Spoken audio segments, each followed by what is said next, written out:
आज हम first year English का पोएम द विंड उसकी समरी और क्वेश्चंस वो अभी करेंगे। तो सबसे पहले इसकी समरी की तरफ आते हैं। In the poem's first stanza the speaker describes how he saw the wind tossing kites in the sky and blowing around. Poem के फर्स्ट स्टैंजा में स्पीकर बयान करता है कि उसने किस तरह हवा को देखा है कि वो काइट्स को और बर्ड्स को, पतंगों और परिंदों को किस तरह हवा में ऊपर की तरफ उछालती है। Despite being unable to physically see the wind the speaker keeps taps on it.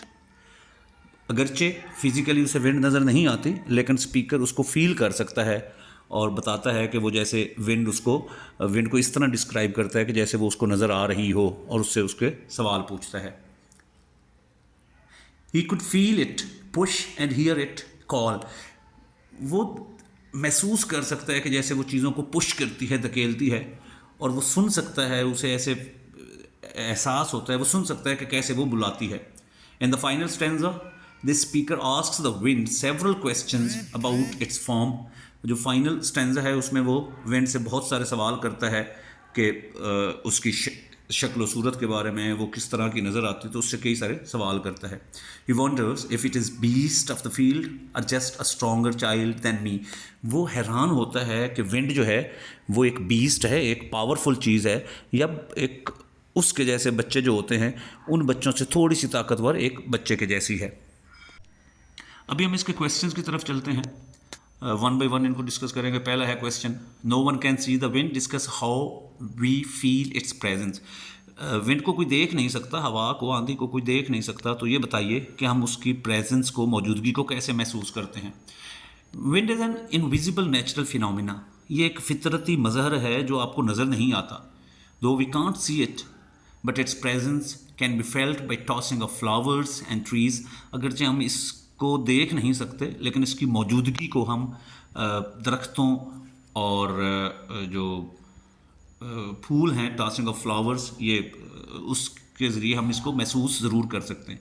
It moves objects in different directions. ये तमाम चीज़ों को मुख्तलिफ सिमतों में मूव करवाती है, उनको टॉस करती है, उनको मुख्तलिफ सिमतों में उनको हिलाती रहती है।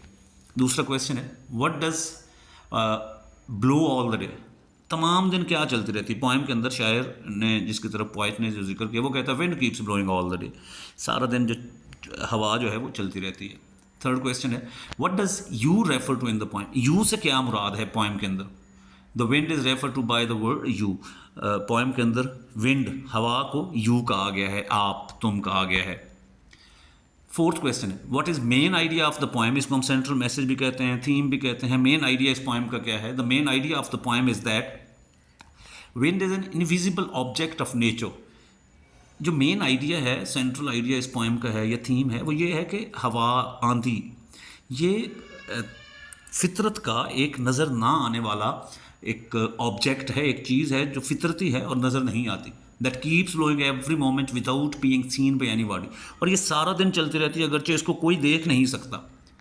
It's power makes objects move in different directions. इसकी ताकत चीज़ों को मुख्तलिफ सिमतों में धकेलती है, हिलाती है, तो वो उनमें मूवमेंट जो है वो जारी रहती है। क्वेश्चन 5 है, analyse the meaning of the lines are you beast. वो जो आखिरी लाइन है कि क्या आप एक दरिंदे हो, एक बीस्ट हो, एक ताकतवर जानवर हो, या मेरी तरह का एक मुझसे थोड़ा सा ताकतवर एक बच्चा हो, तो उसका क्या मफहूम क्या है। The above lines describe the inquisitive nature of the speaker as well as mysterious nature of the wind. अब ये वाली जो लाइनें हैं इनमें दो चीज़ें हमें पता चलती है। एक तो इंक्विजिटिव नेचर, सवाल करने वाली फितरत। वो जो पोएट है वो एक सवाल करने वाला शख्स है, यानी चीज़ों को जानने का एक मुतजस्सिस शख्स है कि इंक्विजिटिव नेचर उसकी। एक तो ये लाइनें हमें ये बयान करती हैं कि वो जानना चाहता है कि विंड क्या है।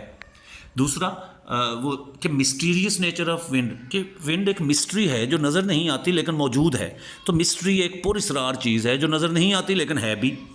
The lines also suggest that the speaker is a young child. इन लाइनों से हमें यह भी पता चलता है कि स्पीकर जो है वो एक छोटा सा बच्चा है, एक यंग चाइल्ड है। क्वेश्चन नंबर 6 है, एक्सप्लोर द मीनिंग ऑफ आई सा यू हाई। इस क्या मीनिंग है कि आई सा यू हाई, वो पूरी एक लाइन है उस स्टैंजा के अंदर, इसका क्या मीनिंग है। The speaker is aware of the nature of the wind that makes light things like kites go high in the sky due to power of the wind.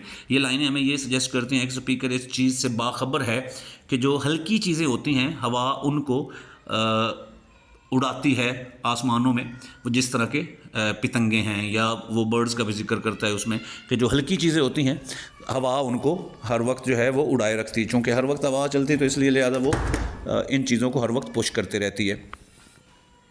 Question number 7 है, what does the wind symbolise in the poem. Symbolism ये poetry के एक element होता है। तो symbolism, wind किस चीज़ को symbol है, किस चीज़ की अलामत के तौर पर इस्तेमाल हुई है।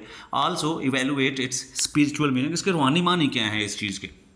The wind symbolises the omni presence, might and boundless energy of nature. Wind से मुराद ओमनी प्रेजेंस, जो हर जगह पे प्रेजेंट है, हर वक्त प्रेजेंट है, हर वक्त मौजूद है, उसकी हर वक्त की मौजूदगी को ये रेफ़र करती है। उसकी ताकत को, माइट यानी ताकत, उसकी बाउंडलेस एनर्जी को, उसकी वो ताकत, वो एनर्जी, वो पावर जिसकी कोई हद नहीं है, ये उनकी सिम्बोलाइज करती है, उनकी अलामत के तौर पर इस्तेमाल हुई है। ये यानी फितरत की अलामत के तौर पर इस्तेमाल हुई है कि वो हर जगह मौजूद है। It also stands for musicality of creation. इसमें जो खलक करना, किसी चीज़ को बनाना, उसकी म्यूजिकलिटी है, उसकी खूबसूरती है कि चीज़ें किस तरह बनाई गई हैं, कि फितरत की तरफ से विंड एक चीज़ बनाई गई जो नज़र ही नहीं आती है। In this poem the wind is invested with the qualities that apply to God. Wind के अंदर वो क्वालिटीज़ हैं जो सिर्फ खुदा की हो सकती हैं, कि वो नज़र भी नहीं आता लेकिन वो मौजूद भी होता है।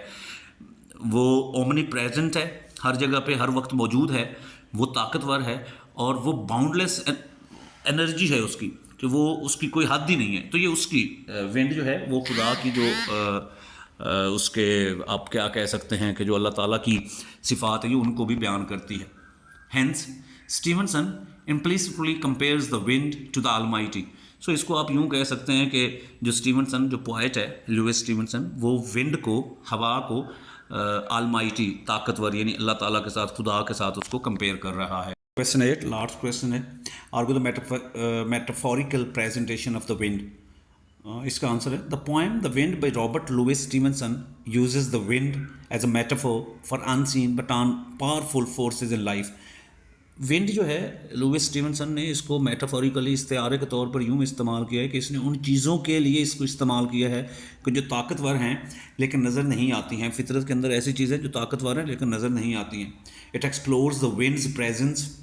ये पोएम जो है और ये इस्तारा जो है, ये क्या, ये विंड की मौजूदगी को एक्सप्लोर करता है, वो हम पर वाज़े करता है कि ये है। It's effects on the environment, और इसके माहौल के ऊपर क्या असरात हैं, and it's symbolic and spiritual meaning, और इसके अलामती और रूहानी मानी जो हैं उनकी वजाहत करता है।